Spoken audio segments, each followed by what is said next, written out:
Okay, so today we are reviewing Superior OS. Now, this ROM recently received an update on 13th March 2023, and we are going to talk about every single aspect of this ROM and what improvements are there after the update. So, let's get started. So, let's talk about the battery backup of this ROM after the update. Now, in the battery department, this ROM is very solid. Like, I have only used it for 24 hours or max to max 48 hours, and in that time it shows like 7 hours of screen on time and 56 hours of screen off time. But I can say that the battery backup is much better than what it's showing here. So, like it says here, yeah. So from 54% to 9%, the phone lasted for about 13 hours and 45 minutes.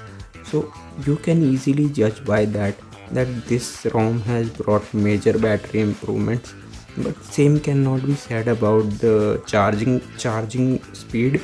Like you can see here, from 9% to 67%, it charged for 53 minutes and it charged by only 58%. So there is a need for improvement in the charging department, but the battery backup of this ROM is really solid. Now, part of it is also possible because of the kernel that this ROM ships with. Now, this ROM ships with the Phantom kernel. Now, due to this Phantom kernel, the phone has been extremely smooth. Like, there has been no jitter whatsoever. You can see here, there are no jitter whatsoever. No matter how many apps I open, the experience is really smooth.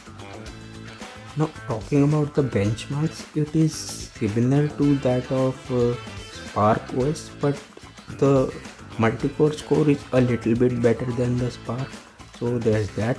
And in the CPU throttle test, like you can see here, it has scored 1,63,000 of average GIPS with maximum of 1,85,000 and minimum of 1,53,000, and CPU throttle to 86% of its maximum performance.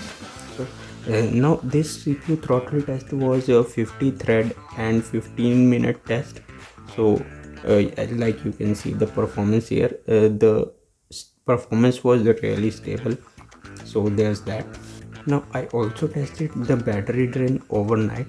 Now I slept with 49% battery in the tank, and when I woke up the battery was around 44%. So there was like a 5% battery drain in whole night. So it is a bit more, but I'll say that maybe because the ROM was adjusting as I newly flashed the ROM in the phone, so maybe because of that, and I've only used it for 24 hours, so in the future it can get better. Now, in terms of customization, you cannot compare it to the likes of Spark OS or Banana Droid. They have much more customization than this ROM, but it is also has an ample amount of customizations. Any other ROM other than Pixel OS or Lineage OS also has these customizations, so there is nothing special about this customization tab. You can explore it when you flash it. So I'm not going to go deep into the customization tab because it's fairly common. There's nothing special about it like it was in the Spark OS.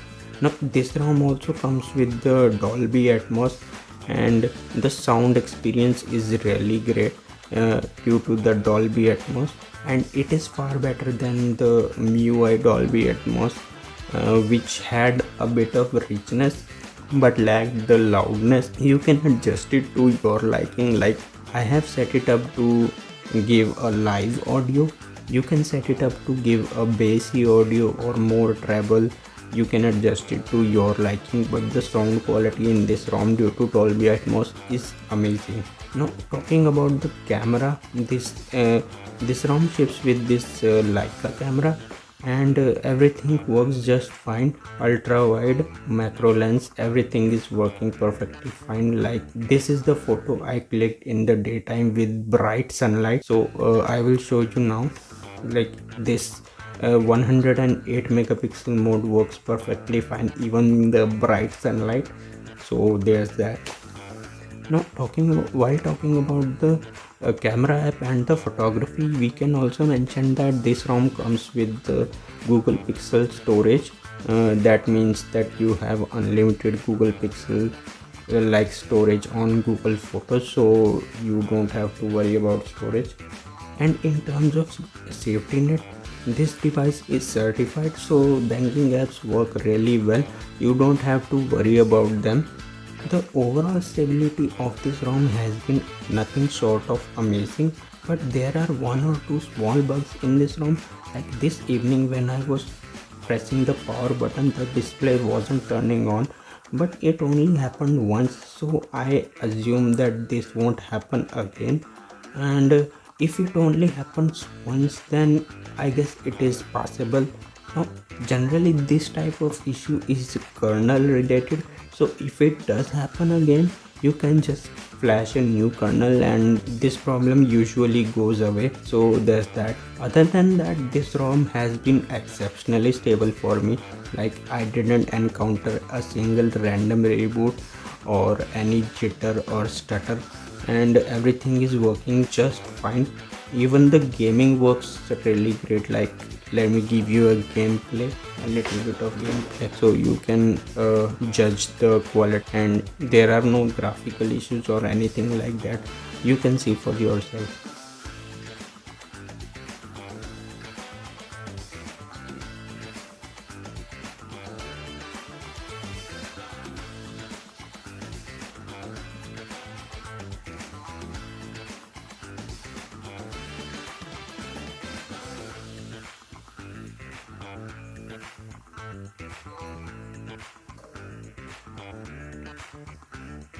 So as you can see, there aren't any graphical issues. The experience of this ROM is very stable. Like I can easily recommend this as a daily driver if you don't like MIUI just like me. Overall, the conclusion is it doesn't have any special customization. It does have customization, but it doesn't have any special customization like it does in like the Spark OS or Banana Droid do. But this ROM is exceptionally stable. Like you can easily recommend it to daily drive. On that note, if you like this video, give it a like and subscribe to the channel for more cool stuff. And on that note, I'll see you in the next one. Bye bye now.